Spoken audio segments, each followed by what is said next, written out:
Welcome to Mathematical Legend. Assalamualaikum warahmatullahi wabarakatuh. Apa kabarnya Soleh dan Soleha hari ini? Jumpa lagi bersama Ustadz Anggarar dalam pelajaran matematika. Materi kali ini kita akan bahas tentang sudut. Teman-teman simak sampai akhir ya.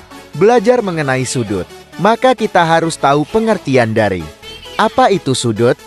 Sudut adalah daerah yang dibentuk oleh dua garis lurus yang bertemu pada sebuah titik. Bagaimana contohnya? Kita perhatikan untuk gambar berikut ini. Nah, ini merupakan gambar dari pertemuan dua garis OA dan garis OB yang bertemu di titik O. Untuk garis OA kita sebut dengan kaki sudut.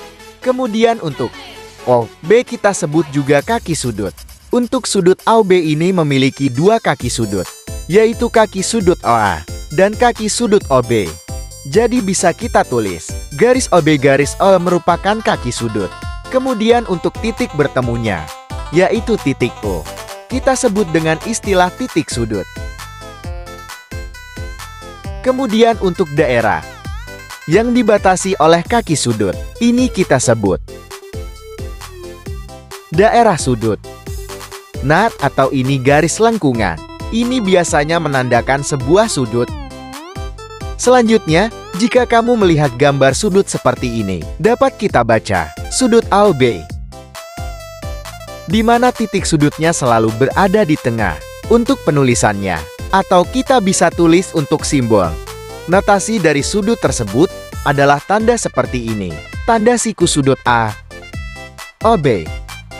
Oke, ini untuk mengenal bagian-bagian dari sudut itu sendiri. Sekarang kita next ke selanjutnya. Ini merupakan gambar dari busur derajat. Kamu pasti sudah pernah melihat atau bahkan sudah pernah menggunakan busur derajat ya. Di busur derajat ini terdapat sudut-sudut. Dimulai dari 0 derajat kemudian ada sampai 90 derajat sampai 180 derajat. Sudut terbagi atas beberapa jenis-jenis sudut. Apa sajakah itu? Kita akan mengetahui jenis-jenis sudut tersebut berdasarkan dari busur derajatnya. Kita perhatikan ya. Ini menunjukkan sudut 0 derajat. Jenis sudut yang pertama yaitu sudut lancip. Nah, perhatikan, sudut lancip itu merupakan sudut yang terletak lebih dari 0 derajat dan kurang dari 90 derajat. Ini 90 dalam busur derajat. Nah, kamu harus ingat, untuk sudut lancip itu terletak lebih dari 0 derajat. Itu artinya itu termasuk dengan 10 derajat, 20 derajat sampai kurang dari 90 derajat atau 80 derajat. Bicara adalah sudut lancip. Sekali lagi, berarti kamu harus ingat, kurang dari 90 derajat dan lebih besar dari 0 derajat. Sudut lancip, sudut yang besarnya ada di antara 0 derajat dan 90 derajat. Bisa kita tulis notasinya seperti ini di mana B adalah sudut lancip. Kamu ingat saja bentuk gambar yang ada di busur derajat ini. Kemudian jenis sudut yang kedua setelah sudut lancip, yaitu sudut siku-siku. Sudut siku-siku ini tepat 90 derajat. Sudut siku-siku yaitu sudut yang besarnya tepat 90 derajat. Kamu pernah menemukan sudut 90 derajat itu pada ruas garis berpotongan tegak lurus.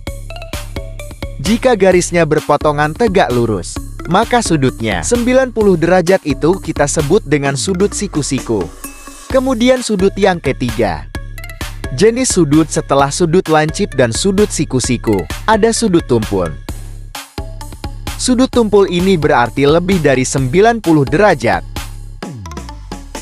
Itu berarti dimulai dari 100 derajat sampai kurang dari 180 derajat atau 170 derajat. Jadi daerah sudut tumpul itu 100 derajat sampai 170 bisa. 130 derajat itu adalah sudut tumpul. Kemudian 160 derajat itu adalah sudut tumpul. Jadi kamu ingat ya, sudut tumpul, sudut yang besarnya ada di antara 90 derajat dan 180 derajat. Kemudian jenis sudut yang selanjutnya. Selain sudut lancip, sudut siku-siku, dan sudut tumpul, ada lagi yang kita sebut dengan sudut lurus. Jadi ini sudut lurus tepat di 180 derajat busur derajat.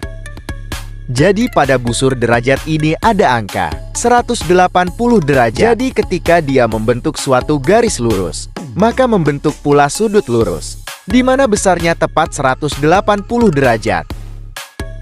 Yang terakhir yaitu sudut refleks. Sudut refleks ini ada di antara 180 derajat dan 360 derajat.